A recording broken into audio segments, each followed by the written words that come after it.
in search of Sasquatch. Hey, wait, you're not Bigfoot. Hold on, who are you? Our refined team hits the trail looking for Bigfoot and uncovers some big surprises. Then,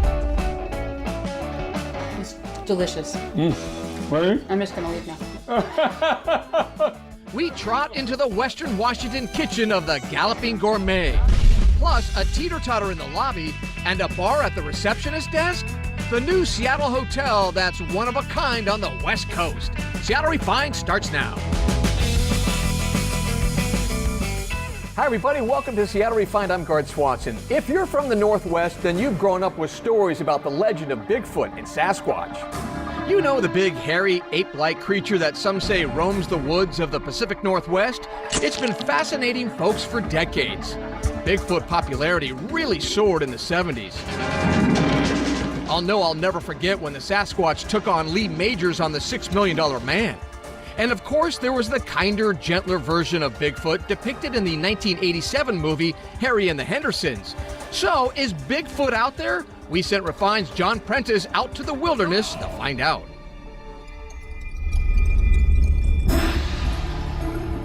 We could hear out in the woods in the pitch dark something walking in the tree line. There is something out there. What is it? Is it flesh and blood? The Native Americans thought it was spiritual. Some of them do. Oh, I'll get back to camp. We see something moving on the hill above. There's a legend that lives deep in the woods of the Pacific Northwest, Bigfoot. And for those who believe in such creatures, he couldn't be more real. This is one of my portable bags. I got my thermal imaging camera, my brand new Sony A6500 camera, Plot Watcher Pro, which is a time-lapse camera. I've left this out for months and months and months at a time and collected tens of thousands of pictures. Steve Wilkins is co-founder of the Washington Sasquatch Research Team, a small group of dedicated individuals combing the woods near Mount Rainier in search of Bigfoot. You never know when you're going to hear something. It's going to be a scream, a wood knock. Or see something. This video, taken by Wilkins' group, appears to show someone or something peeking out from behind a log. See it? Here's a frame-by-frame look. We live in Washington. This is a Bigfoot mecca. A lot of people believe in Bigfoot here, or at least are open-minded to it because, you know, they've heard so many stories. Among them, Kevin Beagle and his wife Samara. Kevin says he grew up in Ireland and always had an interest in folklore. So do you remember when you first learned of Bigfoot? Yeah, I remember really distinctly. I was in Northern Ireland. I was a little child. I was watching it on a black and white TV. If we assume that Bigfoot is real and that men are closing in on this seemingly gentle monster, then we must prepare for that first meeting. It was In Search of with Leonard Nimoy. This series presents information based in part on theory and conjecture. When I came to America, I eventually ended up becoming a teacher, and I did my master's degree in Native American education. I taught out on the reservation on Tulalip. Kevin says it was there he learned more about local Sasquatch legends. And one day, legend became reality. We were way up in a pristine part of the forest. Past Granite Falls, and we had a very, very strange experience. We were both overcome with a very, very pungent smell. It smelled a lot like feces and wet dog and rotten salmon. They call it a sixth sense, call it whatever, but we both had the incredible feeling that we were being watched. Sam and I took a very, very quick picture. I would define them as Bigfoot. I mean, that's what I believe them to be. We're moving very, very quickly in a circular pattern around us. If you look at the Patterson-Gimlin film, you see kind of a big lumbering thing moving, and very, very quick. This film, shot in the 1960s, is perhaps the most famous Bigfoot footage of all time. But search the internet today and you'll find scores of Bigfoot encounters. They vary widely, and even Sasquatch experts, cryptozoologists, say sometimes it's difficult to separate the real deal from hoaxes. Something like 85 different casts of hand and feet. Dr. Grover Krantz, anthropology professor at Washington State University, has been widely recognized as one of the foremost experts on Bigfoot since the 1970s. Here's an entire hand that was left imprinted in the ground by a Sasquatch. This interview was shot by K2 News out of Portland, a few years before Dr. Krantz passed away in 2002. And for Krantz, there was always just one way to prove Bigfoot is real. And that is a body. There is nothing else. The best photographic evidence in the world will be just summarily dismissed as fake. Only one problem. It's illegal to kill Bigfoot in parts of Washington state. Whatcom and Skamania counties both have Bigfoot protection ordinances on the books. Skamania County Prosecutor Adam Kick. Originally passed in 1969. At the time, Skamania County had the largest number of Bigfoot sightings of any other area of Washington. And the commissioners at the time were concerned that Bigfoot hunters would inundate the Gifford-Pinchot National Forest, which covers about 80 to 90% of our county, and that somebody might actually get hurt. So they passed the ordinance making County of Skamania a Bigfoot refuge and making it a felony to hunt Bigfoot in Skamania County. The ordinance passed on April 1st, 1969, and some say passing a Bigfoot kill ban on April Fool's Day is telling. But county officials at the time insisted the ordinance is no joke. Is this a real law? It is, although in the mid-80s, I don't remember exactly which year, it was amended to make it just I believe a gross misdemeanor to hunt Bigfoot in Skamania County. But otherwise, yeah, it's still on the books. Do you think Bigfoot is out there? If you're asking me my personal opinion, I'm a bit of a skeptic about Bigfoot. Stevenson is the county seat of Skamania County. We're loaded with natural beauty. We sit in southwestern Washington. There's so much to see and so much to do.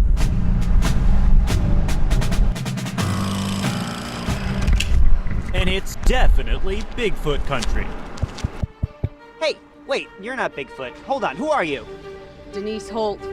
And what do you got here? A Bigfoot costume in nice imitation llama fur. Why do you do this? To promote the protection and the awareness of Sasquatch and Bigfoot in Skamania County and the Gorge.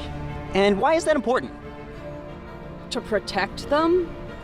Because if we don't, who's going to? The locals are friendly, and shops like Bigfoot Coffee Roasters will sell you a Bigfoot t-shirt, soap, or doll to go with your cup of joe. Do a lot of people have stories around here about Sasquatch encounters?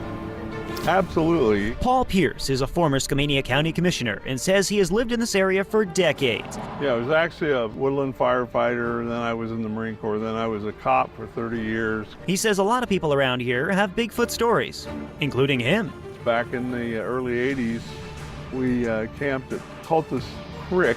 Pierce says he and 5 other off-duty police officers were alone at a campground near the Indian Heaven Wilderness area, deep in the Pinchot National Forest. One of the officers headed to the bathroom. Interestingly, he came back and he was really upset. He was mad. He thought one of us had snuck up there and pushed the porta potty around.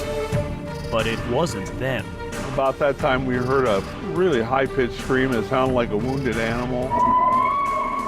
We were so spooked by it the next day, we went ahead and left. Do you think you could have encountered Sasquatch? Oh, absolutely. We certainly encountered something up there. I've done a lot of research and I found that around the world a lot of people have these different legends that involve big hairy creatures. Australia, China, Russia, Europe. And would you say that myths come from somewhere? Yeah. So you want to try to walk purposely and try not to step on twigs. Wilkins says the way he sees it, there's no downside to squashing. He says it's a fun outdoor hobby served up with a healthy dose of adrenaline. And I caught a visual on the backside of the van. He's gathering between us. Roger, I'm rolling film. In the first year we started researching, Steve and I, we had this incredible encounter. Let's move in the direction. I just heard something. I just sat and listened. I couldn't see anything. I heard something walking towards me and I radioed to Steve. I said, hey, I hear it. He's in here somewhere. I was very close when Steve had his sighting. I was within 100 yards. He was just fortunate enough to see it and I didn't. And you're gonna be out here till you find it, or maybe not? I'm gonna be out here, till the day I die, probably. Having fun. Intellectual curiosity is not a bad thing. That's always a good thing. Do you guys believe that we landed on the moon? Yes. And the Earth as well. John Prentice, Seattle Refined. Just to be clear, Refined has not independently verified any of those stories, but they're fascinating, right? Have you had a Sasquatch encounter? We want to hear all about it. Drop us a line at hello@seattlerefined.com. Seattle Refined is just getting started. First of all, I can't believe that I'm about to take a bite of something that Graham Kerr made me in his own kitchen. He's a legend in the kitchen and on television. The Galloping Gourmet shares his recipe for life and what he's got cooking now. Plus the insane images of what Seattle could look like in the near future. We'll be right back.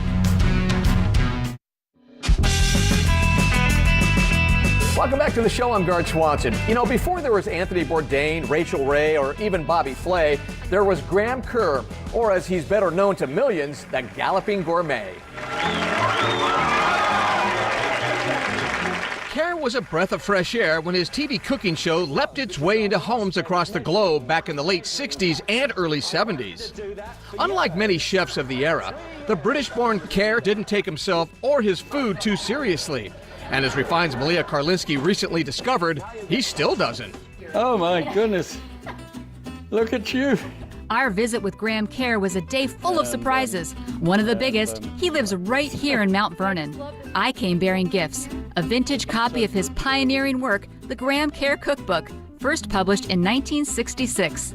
What do you think about when you see this book? Like, I know... Well, there's one picture in here which I'm a little bit suspicious of. Okay. Let's see. And it's this one. Oh my God. I think that's a bit much, don't you? No, really? It's great. Look at, how old were you there? You ready to take on the world? 26 and 84 now. It's been more than 50 years since Kerr's iconic book first hit stores. That's awesome. One of his innovations, step-by-step photos. I wanted people to understand basic methods. Yes. And once you know how to cook, it's only a question of the ingredients that you like. There's lots of people have done that. But you kind of did it first, though. Yes, I did. Yeah, you did. Well, no. That book led to his pioneering TV program, The Galloping Gourmet, which debuted in the U.S. in 1969. The winning recipe for the show was Kerr cooking, sharing his techniques, and entertaining a live studio audience, all at the same time. Each episode began with the exuberant Kerr literally leaping onto the set. How did that idea even come up? Well, my wife Trina, she looked at me and she said, "My God, man, you must be the most unutterably boring man in the entire world." Now, your wife said that to you. And I remember those words. They're written on my heart. So I said, "If you're so clever, why don't you produce a show?" She said, "All right, I will." She said, "Just don't walk into this audience, run in, grab a glass of wine to begin with, and then, I don't know, jump over that chair." Let's just say, things didn't always go as planned. I'll see you through that. It's beating me. I can't do it. I'll see you through that. But one reason that people love watching you so much is that you seem to be having such a great time yourself. I enjoyed them, and they enjoyed me, and I loved doing the program. And when I got to taste that food at the end and pull somebody out of the audience to be able to eat it with me, I can still feel the joy of that moment now. Then, in 1971, at the apex of the show's popularity, the couple was on the road filming when things took a terrible turn. Coming up after the break. How we were not killed, nobody knows. The tragic twist of fate that led Graham to walk away from the Galloping Gourmet for good. Welcome back to Refined. Graham Kerr shot to stardom as the Galloping Gourmet, delighting audiences around the globe with his pioneering cooking show. Then in 1971, at the height of his fame, while on the road shooting a TV show, a terrible car accident changed his life forever. Malia Karlinski with the rest of Kerr's incredible story. On the second day out, we were hit by a vegetable truck, of all things. How we were not killed, nobody knows. Really? But I was partially paralyzed on my left side. Oh my I gosh. couldn't jump over a chair. Right. And Trina at that stage said, "I've had it." So you kind of just like walked away. We then went off and licked our wounds. So we got this boat and we set out to sail around the world, which we did 24,000 miles at sea, and I got better. little chopped nuts. By the time Kerr took a break from the biz, he had already been cooking professionally for decades. He started as a teen working at a restaurant. The very first dish I ever cooked in public was a crepe Suzette. Something happened there. I did something, I knew how to do it, I had a story to go with it, and they got to taste it, and it was a full circle. And I just loved that experience, and I have loved that experience ever since. Apart from... After walking away from the Galloping Gourmet, Kerr went on to host more TV shows, 1,800 episodes total, and he wrote 30 books. Kerr eventually moved to Washington State, finally landing in Mount Vernon. We got a taste of that special Kerr cooking style ourselves, but there's a twist. Unmentionable stuff into the bottom of that pan. Clarified butter. When the Galloping Gourmet was on, you guys loved the butter and the fat and all that stuff. But today, you are like the poster child for healthy eating. Well, you know, what I've tried to do is say to people, there is nothing that I want to ban. Right. Nothing. Okay. I just want to have less of it. These days, Kerr is a fan of prepping and freezing ingredients for future use. And I want to have more plant food in my life. I want to get between 7 and 9 servings a day. He showed us how quick and easy it is to make vegetable risotto. It's coming, you see. Now, you soak from that side. First of all, I can't believe that I'm about to take a bite of something that Graham Kerr made me in his own kitchen. It's delicious. Right? I'm just gonna leave now. While he still loves cooking, there is one ingredient missing in Kerr's life, his beloved wife, Trina. They first met as kids, playing badminton in the English countryside. So I was 11 and Trina was 10. And I knocked the shuttlecock into the rhododendron bushes, and we both dove into the to try and find the shuttlecock. And in the cool of an English afternoon, in the shade of those rhododendron bushes, our hands touched for the first time. And I fell head over heels in love with that woman. They were married for almost 60 years. I am on my own now. You know, my wife Trina died 2.5 years ago now. And so I am trying to find out what it is to live alone. And I'm writing a book on the subject. But before that, an updated edition of that book that started it all, the Graham Kerr Cookbook by the Galloping Gourmet. I'm afraid it's hazelnut. Cooking has evolved a bit since the 1960s, but Kerr's work has stood the test of time, with a few tweaks. The portions are too big.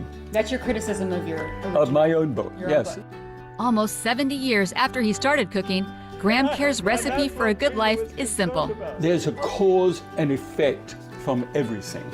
And if we can moderate that and enjoy it, be nourished and delighted, that's what life is about.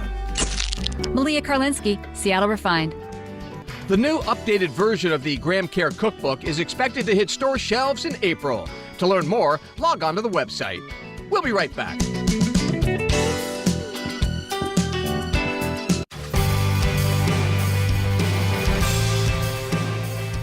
Welcome back to Refined. You know, there's no doubt that the city of Seattle is evolving every single day, and now we're getting a glimpse of the future. Check it out. These 3D renderings show the future of Seattle's skyline thanks to graphic designer David Boynton. The gray buildings are completed projects as of 2018. Yellow shows projects currently being built, and pink is proposed buildings. It's insane to see how much Seattle will be changing over the next few years. To check out all the images, head to SeattleRefined.com. Speaking of growth, a new hotel just opened up in Seattle. Welcome to Moxie in South Lake Union. The Marriott brand is the only one of its kind on the West Coast, and it caters to energetic guests.